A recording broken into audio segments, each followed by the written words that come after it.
ایرانی وزیر خارجہ عباس عراقچی اسلام آباد پہنچ گئے۔ ایرانی وزیر خارجہ کا استقبال نائب وزیر اعظم و وزیر خارجہ Ishaq Dar, chief of army staff اور chief of defence forces field marshal Syed Asim Munir اور دیگر اعلیٰ حکام نے کیا۔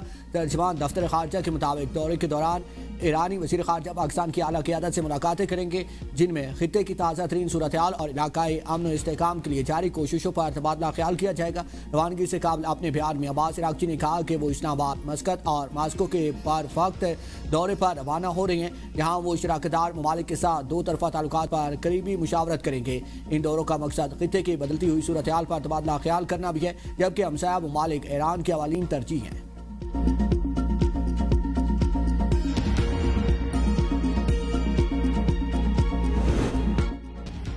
امریکی صدر کے خصوصی ایلچی اسٹیو وٹکوف اور جیرڈ کوشنر ہفتے کی صبح پاکستان جائیں گے۔ ترجمان وائٹ ہاؤس کیرولین لیوٹ کی تصدیق، کہا مذاکرات میں نائب صدر جے ڈی وینس کا فی الحال شرکت کا کوئی ارادہ نہیں، کیونکہ ایرانی اسپیکر باقر کالیباف بھی ان مذاکرات میں حصہ نہیں لے رہے۔ اگر مذاکرات میں پیش رفت ہوئی تو نائب صدر اسلام آباد سفر کرنے کے لیے تیار ہیں کہ ان کے عملے کے ارکان پاکستان میں موجود ہوں گے جو ان مذاکرات میں شرکت کریں گے۔ پورے مذاکراتی عمل میں پاکستان شاندار دوست اور ثالث رہا۔ ایران کی جانب سے پیش رفت نظر آ رہی ہے۔ ایران نے خود رابطہ کیا اور بالمشافہہ ملاقات کی درخواست کی۔ امریکی وفد پاکستان کی ثالثی میں ہونے والے مذاکرات کے لیے جا رہا ہے۔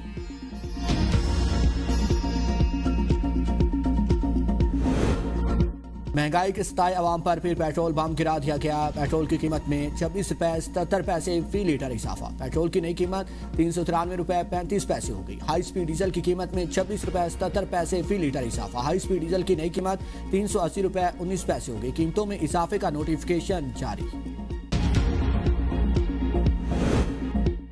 نائب وزیر اعظم اسحاق ڈار کا روسی وزیر خارجہ سے ٹیلی فونک رابطہ، دونوں رہنماؤں کے درمیان دو طرفہ تعلقات اور کثیر الجہتی فورمز پر تعاون پر تبادلہ خیال، عالمی امن و سلامتی کے فروغ کے لیے مشترکہ کوششوں پر بات چیت۔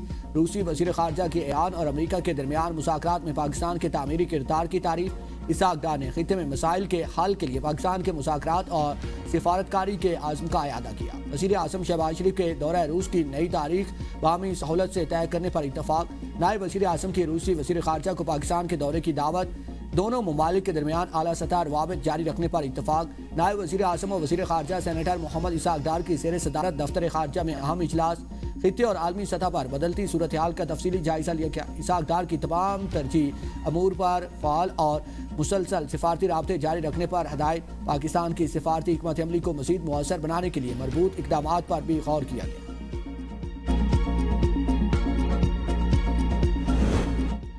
اعتدال پسند ہیں نہ شدت پسند، ہم سب ایرانی اور انقلابی ہیں۔ ایرانی صدر مسعود پزشکیان اور اسپیکر باقر کالیباف کا صدر ٹرمپ کے بیانات پر رد عمل، کہا کہ رہبر معظم کی مکمل پیروی کرتے ہوئے جارے کو پچھتانے پر مجبور کر دیں گے۔ ایرانی صدر نے بد نیتی اور ناکہ بندی کو حقیقی مذاکرات میں اصل رکاوٹ قرار دے دیا۔ باقر کالیباف نے کہا کہ امریکی ناکہ بندی میں جنگ بندی بے معنی ہے۔ ایرانی چیف جسٹس غلام حسین محسنی نے امریکہ کو وارننگ دیتے ہوئے کہا کہ کشتیاں اور جدید زیر آب ڈرونز امریکی جہازوں کی تباہ کے لیے تیار ہیں۔ اگر امریکی جہازوں نے حد پار کی تو نشان عبرت بنا دیں گے۔ ایرانی سپریم لیڈر کے مشیر محسن رضائی نے کہا ہے کہ ایران متحد، یکجا اور ایک صدا ہے، جبکہ امریکہ مسلسل اسٹریٹجک غلطیوں کا شکار ہے۔ امریکہ کی ایران کے پاس ایک اچھا معاہدہ کرنے کا موقع ہے۔ ہمارا مقصد واضح ہے، ایران کسی صورت ایٹمی ہتھیار نہیں بنا سکتا۔ امریکی وزیر جنگ پیٹ ہیگسٹ کی نیوز کانفرنس، کہا کہ ایران کے لیے بہتر ہوگا کہ وہ ایک اچھی ڈیل قبول کرے۔ امریکی فوج نے متعدد بحری جہاز قبضے میں لیے اور مزید بھی لیں گے۔ اپنا ہرمز پر مکمل کنٹرول ہے، ہماری اجازت کے بغیر کوئی نہیں جا سکتا۔ تجارتی جہاز ہماری شرط پر گزریں گے۔ ایران کو مذاکرات پر مجبور کرنے کے لیے ناکہ بندی سخت کر دی ہے۔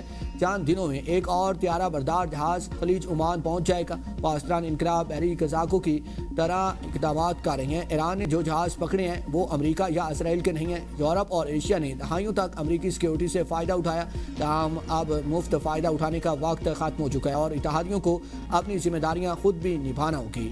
جنرل ڈین کین کا کہنا ہے کہ ایران اپنے پڑوسی ممالک پر حملہ اور گلوبل شپنگ پر ٹیکس عائد کر کے جنگ کے اثرات، ملک میں مہنگائی کا طوفان تیز، عوام کی جیبوں پر ڈبل حملہ، ایک ہفتے میں مہنگائی کی شرح 12 سے 13% تک جا پہنچی۔ ادارہ شماریات کے مطابق ایک ہفتے میں 19 اشیاء ضروریہ کی قیمتوں میں اضافہ ہوا۔ حالیہ ہفتے 9 اشیاء سستی اور 23 کی قیمتیں مستحکم رہیں۔ ایک ہفتے میں آلو 3%، کوکنگ آئل 0.69% مہنگا ہوا۔ انڈے، مٹن، چکن اور گھی کی قیمتوں میں بھی اضافہ ہوا۔ ٹماٹر 27% اور پیاز 9% سستی ہوئی۔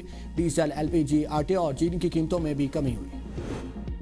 پاکستان متحدہ عرب امارات کو ڈپازٹ کی مکمل ادائیگی کر دی ہے۔ اسٹیٹ بینک کے مطابق گزشتہ روز ابوظہبی فنڈز برائے ترقی کو رقم واپس کر دی۔ گزشتہ ہفتے 2 ارب 45 کروڑ ڈالر کی رقم واپس کر دی گئی تھی۔ مجموعی طور پر 3 ارب 45 کروڑ ڈالر کے ڈپازٹ ادائیگی مکمل ہو گئی۔ ملکی زر مبادلہ کے ذخائر میں 10 کروڑ 40 لاکھ ڈالر کا اضافہ ریکارڈ۔ اسٹیٹ بینک کے اعداد و شمار کے مطابق زر مبادلہ کے سرکاری ذخائر میں 1 کروڑ 80 لاکھ ڈالر اضافہ ہوا۔ مجموعی ذخائر بڑھ کر 15 ارب 9 کروڑ 76 لاکھ ڈالر ہو گئے۔ کمرشل بینکس کے ذخائر میں 8 کروڑ 60 لاکھ ڈالر اضافہ ریکارڈ۔ ثانیہ گل پلازا کے متاثرین تنہا نہیں، حکومت سندھ ہر ممکن تعاون کرے گی۔ وزیر اعلیٰ سندھ مراد علی شاہ کہتے ہیں ثانیہ کے متاثرین کو ریلیف فراہم کرنا ہماری ذمہ داری ہے۔ سندھ حکومت نے جو وعدہ کیا ہے وہ پورا کر کے دکھائیں گے۔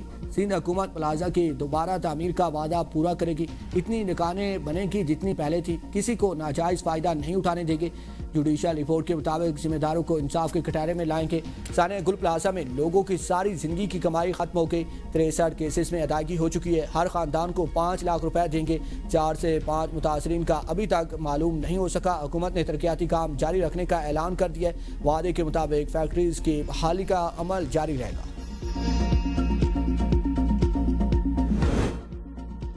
نااہل حکمران قومی مفاد کو مسلسل نظر انداز کر رہے ہیں۔ ہم نے ہمیشہ سیاسی مفادات قربان کر کے قومی مفاد کو مقدم رکھا، ذمہ دار سیاسی رویے کا مظاہرہ کیا۔ وزیر اعلیٰ خیبر پختونخوا سہیل افریدی کا کابینہ اجلاس سے خطاب۔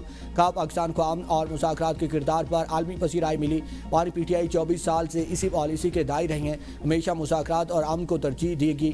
9 اپریل کا جلسہ پاکستان کے وسیع تر قومی مفاد میں ملتوی کیا۔ ملکی مفاد میں وفاقی حکومت کے اجلاسوں میں شرکت کی۔